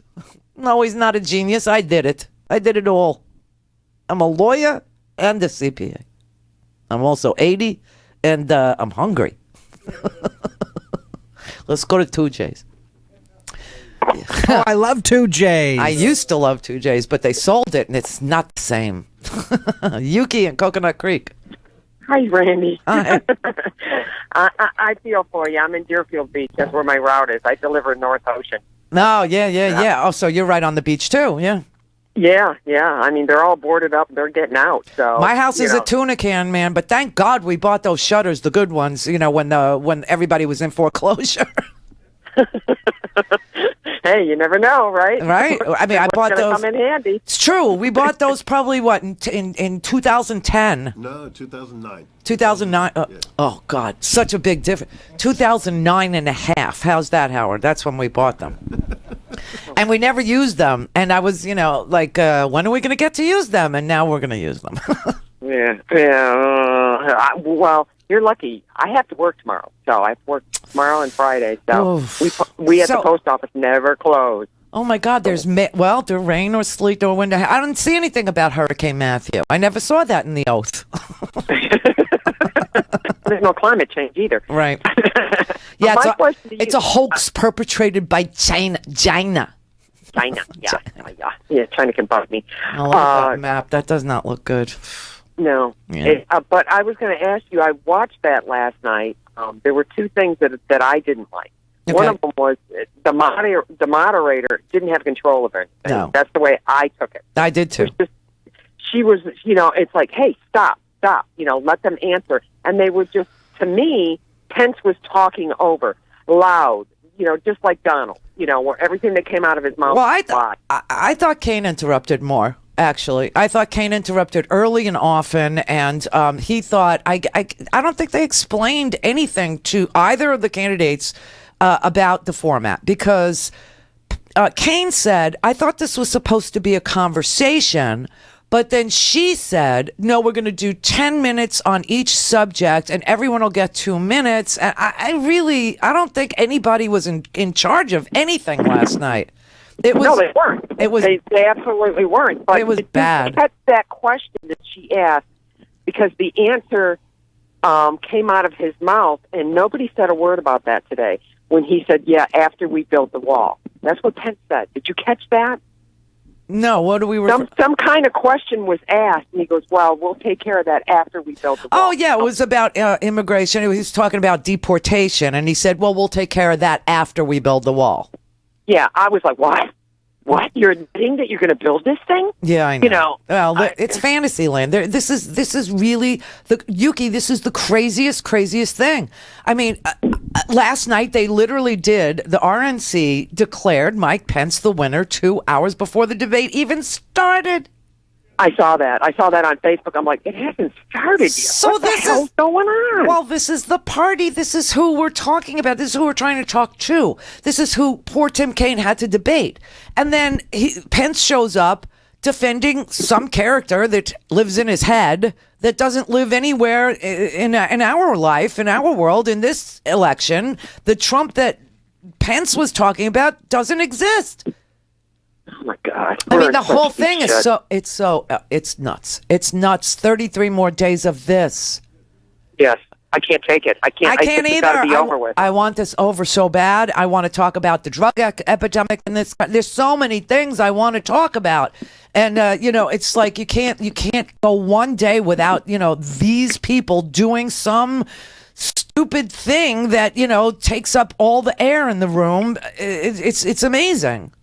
You know what? Let me tell you something. How desperate I am for this election. It took me an hour last night. An hour. I had to go to 3 stores just to get beer. No. I don't want water. I didn't need gas. I needed beer. I needed to. There's a beer shortage ahead of a hurricane? Oh, that's blasphemous. This is Florida. What's wrong with these people? Have a good one, Randy. Thank you, Yuki. Drive safe. Stay safe. You too. And I'll talk to you on Monday. Oh, my God. That I did not know. Yeah, you're a scotch drinker, but I'm a beer person. I got my Bacardi. Bacardi. Bacardi Limon. No, Captain Morgan. The spicy stuff is the good stuff. Oh, I like that too, but I happen to have Bacardi. Bacardi. We have to take you to Costa Rica and turn you on to their rum. Oh my God. Oh, is that what's it called? Anniversario. Oh my God. It's like, it comes in breeds. It comes in 7-year-old, 10-year-old, 12-year-old, 100-year-old rum that some pirate left on a beach somewhere that some little family has, and they'll give you, thimblefuls for $5, with some ceviche on this. Oh, that's good. That's really good. Karen in Colorado. You're killing me, Randy, with that talk about the rum. It sounds good. Yeah, it's good. Sounds good. It is. Yeah, long-time listener, first-time caller. Oh, hi. Hi. And thank you. I've been waiting for that for years. Yeah. And I bought a stinking podcast because we need you. We need you out there. God bless you. Thank you. No problem. And I'm promoting as much on Facebook as I can. Thank you. I did watch the debate last night, and I agree with you. Kane did interrupt a little bit too much. That was a little annoying. And another thing, if I'm going to be honest, and that's all I know how to do, is Kane was over-prepared, okay? That opening statement of his was, the history of the school and how the first, the woman that started the school that they were in, the Longwood or Longview or My Woods Long, whatever it was, that she was, anti-segregationist, and she, and Hillary is in the same category. I was like, really? Spare me. You know what? Just say, thank you. It's nice to be here. Hi, Mike Pence. Nice to meet you. Ask me a question. Yeah, I didn't notice this, but Spence actually got more speaking time when I was looking at some chart today, and in actual minutes, he actually had more speaking time than Kane did. Well, because I tell you what the strategy was. The strategy was for Tim Kaine to put out there, defend your candidate. I don't think you can. And sit back and relax and watch the show. And that's kind of what happened. But as long as you're talking in America, as long as you're talking, and people think you're in control of the conversation, you kind of win. Well, what do you think about they're saying Pence may have been getting ready for 2020? Definitely. Either, you know what, I personally think Pence has seen what luxury looks like in the political arena. He knows what private planes look like now. He knows what it's like to make real money. He's been to Trump Tower. He's experienced everything that, the gold of the Ungapachkin gold. And he can't go back to being a public servant. He's got to have money now at this stage in his career. And I personally think that he was auditioning for any lobby shop that wanted to hire him last night. And I think he's going to end up at Greenberg Trial. That's just my prediction. And if it comes true, you'll say, holy crap, she is that good. Yeah, we've said that before about Bush and everything else. Yeah. I did hear when Pence did make that comment about after we build the wall, and that did stand out for me, too. The other thing I wish that Kane had approached Pence on was when he said that Obama is totally disrespected around the world, that if he had brought up the United Nations speech that President Obama gave, I think would have shown a different story on that. Oh, please. President Obama is not, shunned around. President Obama his administration stopped nuclear proliferation in Iran right after I mean, Hillary Clinton, this is the one of the greatest things people can never think of what she had done as Secretary of State because they don't know what the Secretary of State does. And they also don't know what current events is. Right. But she went around the world, including Russia and China, and built a coalition of countries, powerful countries and not so powerful countries, neighbors, and, and got everybody to agree to stick with sanctions on Iran until they were choking on it. Okay? Yeah. Yes. And they were able to stop the centrifuges from spinning in Iran. What was McCain's solution to that problem? It was bomb Iran. Exactly. And I got news for you. It was Mitt Romney's solution. And Mitt Romney had said back then that Russia was going to be one of the main foreign policy disasters. That Russia had been ignored by the Bush administration, that Russia was the most dangerous actor in the world. Under George Bush, Russia invaded Georgia and took Georgia, okay? And then under Obama, he invades Crimea, except Donald Trump denies that any of this happened because he's loving on Putin. So, I mean, this man is a joke. He is a joke. And they're telling so many lies, we're just numb to it now, and they just can roll over because we're just numb from hearing all the lies. I don't think we're numb. I think we know he's a liar. I don't think that any of us trust him. I think a lot of his supporters wish what he was saying was bankable or reliable, but a good chunk of them are starting to realize that it's not, that he lies to them, that they're being punked, that he is P.T. Barnum, that he's probably the greatest salesman that's ever come down the pike, but that he's nothing more. He doesn't have a working knowledge of the Constitution that Republicans love. He doesn't have a working knowledge of the Geneva Conventions. Hence, he says, we can take the oil, to the victor goes the spoils, except that's a violation of treaties we've been signatories to for more than 50 years now. I mean, I think they understand that Donald Trump will be impeached and that, we'll have a Vice President, Tim Kaine, who they don't know, Mike Pence, who they don't know, and who's a radical, religious zealot who puts his religion ahead of the country. And that's why I think you're starting to see the peeling off by the sane people. And the margin, getting wider and wider for Hillary Clinton in the national polling. I mean, I just think this should be over already. For a commercial-free, on-demand, whenever, wherever listening experience, visit randyrhodes.com for your personal premium podcast today. Buy a stinking podcast.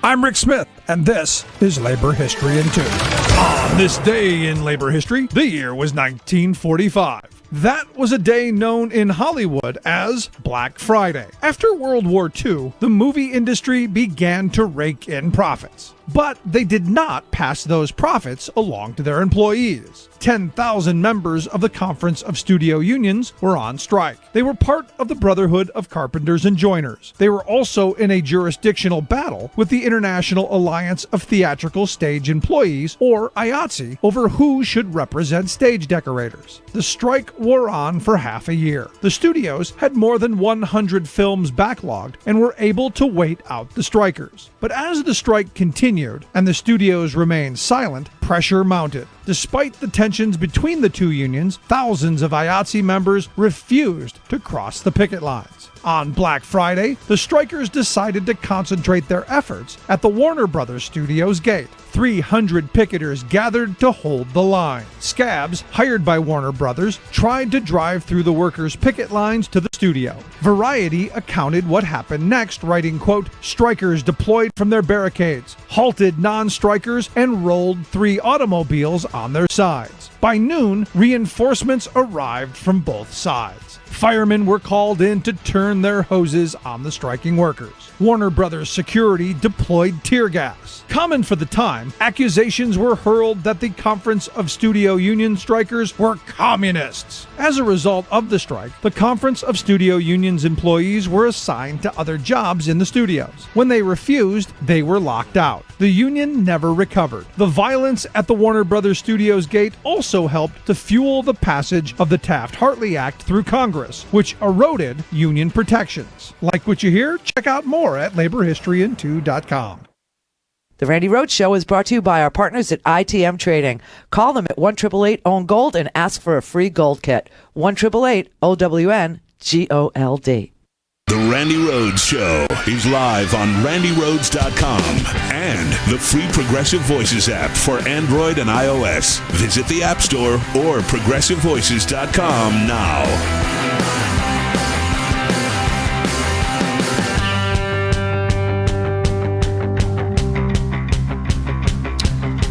All right, Eddie in San Jose. Hey, Randy, how are you? Hi, Eddie. I hope you guys are safe in this big storm coming up. Thank you. It is big. It is big. I don't panic. If it's a 1 or a 2, it's like, eh. But, 4s and 5s, yeah, you got to get serious. If you've got beer, you're safe. Yeah. You got beer and a roof. You need a roof. What you need. So you're playing this testimony, this interview with Jack Mitnick, yes, who was Trump's accountant from the 1980s. And it turns out David K. Johnston, one of your great guests, in his book, Making of Donald Trump, that he released, it wasn't from his book, but he actually covered this back in June. Apparently, Mitnick testified in an appeals case in the early I think it was 1992. Yeah. And basically, Donald Trump had he had to go and appeal tax rulings because he basically owed more than he said he owed. And the judge basically ordered Trump to resubmit his return.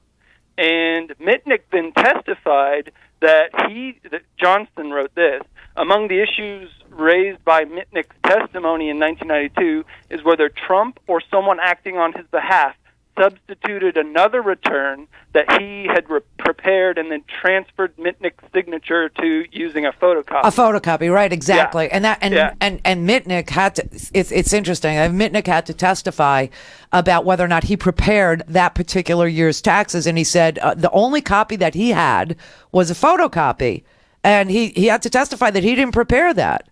Yeah, he actually said in the testimony, we did not prepare that return, meaning his firm. His firm, exactly. Yeah. Right. And then apparently David K. Johnston called for his article back in June that he sort of zeroed in on this. Basically, he called Mitnick, who was 71 years old and semi-retired, and apparently Mitnick told Johnston that he also had no recollection of that case or of the second appeal where he also represented Trump, and that he said he had stopped working for Trump in 1995. So whatever exemptions that Trump was claiming, it was a bunch of condos that he sold in the early 80s. Right. Whatever exemptions he claimed were based on him saying to the court, hey, I'm a real estate guy and I should be exempted from city business taxes and other things. The judge said no. They brought in they brought in Mitnick, and Mitnick says, well, I don't know, this isn't what I prepared. Apparently the original tax return was never found.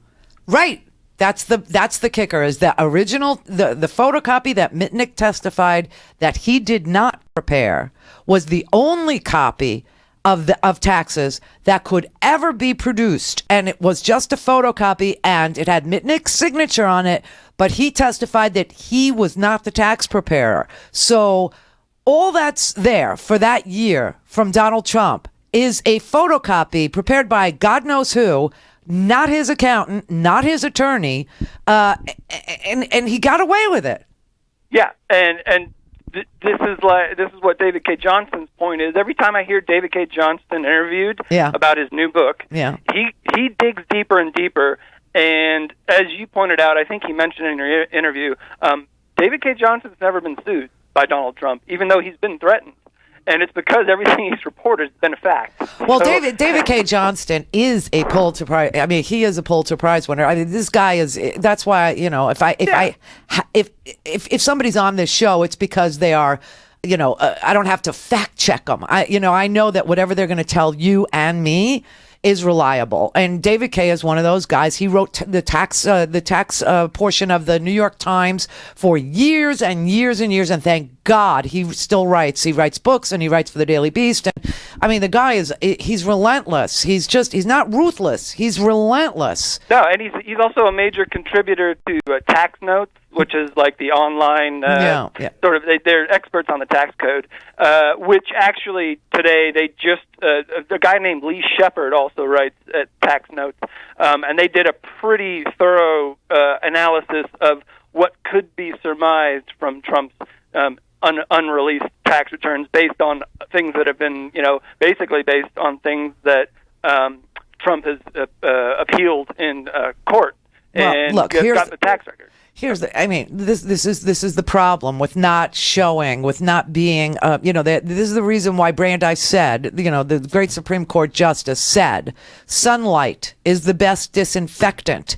If Donald Trump wanted to stop this disease of distrust that people have in him, you could talk about Hillary's personal emails all day long. I don't give a rat's ass because, quite frankly, all the hundreds of thousands of emails she's already produced show absolutely no issue with handling classified material except for 3 emails with a little C embedded somewhere on it, which isn't the way that the government protects secret, top secret, or classified information in the first place. So I don't care about her emails. Very few people do. However, people should care about Donald Trump because paying taxes not only is your civic duty, but he's also a cheat and a liar. And he's a liar from the beginning of the tax conversation to the end, meaning he said if he ran for president, he'd release his taxes. He's running for president, he hasn't released them. He says he's under audit, but has never produced the audit letter. Then we find out that there's no rule that says if you're under audit, you can't produce your taxes.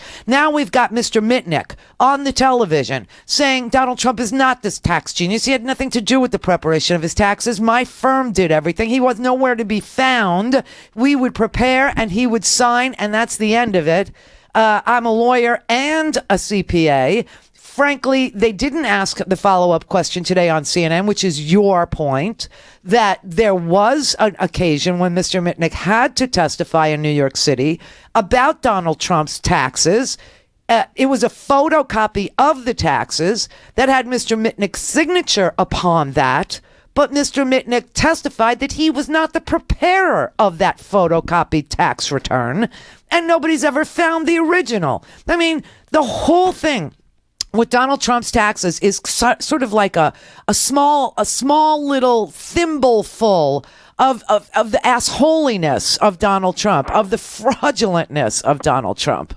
Well, and you throw in all the work that has been done at the Washington Post uncovering his private foundation. Today. Did you see that today? Now, this is a story that'll probably break overnight tonight, and tomorrow it'll be fleshed out a little bit more so that, whoever is around tomorrow on the airwaves can report it to you. But, Tom Hartman, I'm sure, will do a great job of it. There is a story now that Donald Trump used the Trump Foundation money to finance his presidential bid. Oh, yes, to basically leasing space in his buildings in New York. Overpriced. And I don't know if you've ever seen photos of the space that was leased at Trump Tower, but it's like the bowels of the building. These are concrete walls. These aren't offices. They're concrete walls with absolutely nothing in them except for a desk and a chair. And he leased them to his campaign in his own building and paid for it with foundation money at over market prices. Above market rate. Right. Yeah. It's an amazing tale. He's a scam. He's a complete and utter scam artist. It's all. Yeah, and the fact that his lawyers in many of these cases wind up suing him for non-payment when he goes after other people, contractors, because he hasn't paid them. Oh, the stories I could tell. Round and round and round. Oh, I know about the lawyers that sued him for non-payment of extraordinary bills. I know all about it. I truly do. In fact, I am working on a person that might be able to shed some light, but I don't know if this person will ever put their name on it, and I have to decide whether or not it's worth it. But the bills that he runs up at some of these giant law firms where, let's just say, Rudy Giuliani now nests, and let's just say, Pence probably will end up. They got stiffed so hard by him. It's incredible. It's incredible. But you know what they do? Yeah, but you know what they do? They write it off too. Absolutely. Right. No, I know. I've only read the section of the tax code pertaining to 501c3s and 501c4s. But the whole point about 501c3s is you get a deduction from your personal taxes when you give money to a 501c3. Right. And then that's where then the whole concept of self-dealing comes in. If you're in charge of the entity that you give that money to, first you take the tax break, then you buy yourself something with it or something that benefits you with it. That's just a scam. That's illegal. Yeah, it's Right. illegal. And if you're going to put your own income into a 501c3, first you have to pay taxes on that income, and then you can donate it, and then you could take the write-off. That's just the way it goes. So, but if you pile up what those 501c3s then turn around and actually invest their money in, because they'll have 50 million, 100 million, 150 million in a sudden, one overnight check, and they can't give it all out in 1 year. So they got to find something to invest it in. Yeah. That's where things kind of get dodgy too. So. Well, he's done it all wrong. He took money from Comedy Central. He took money from NBC, from The Apprentice, and it was income to him, earned income. And he would just, say pay the foundation and not pay the income tax on the income, and then use the foundation to pay for his presidential campaign. I mean, the whole thing just reeks to high heaven. Well, and then write off expenses on your personal income taxes based on things that the foundation has been doing. That is where listen, people's eyes are crossing right now because I know they really are. But I think they get the gist. The gist is that Donald Trump is a complete and utter scam man. He is a snake oil salesman. He is a fraud. He is a phony. He is a scam artist. He's a one-man Ponzi scheme. And you want to put the Treasury anywhere near this man? You're insane. You're insane. The way that he does these self-deals, the way that he enriches himself off of everyone, and the little simple one, rooting for America's housing market to crash so he could make money. Simple things like that tell the character of the man, and being president is all about character, and he has displayed that to you over and over, and he will continue to, and I just can't wait for Sunday. I pray to God I have electricity on Sunday, or else you're going to have to tell me what happened, and that ought to be hysterical. All right, stay safe. Stay safe, everyone.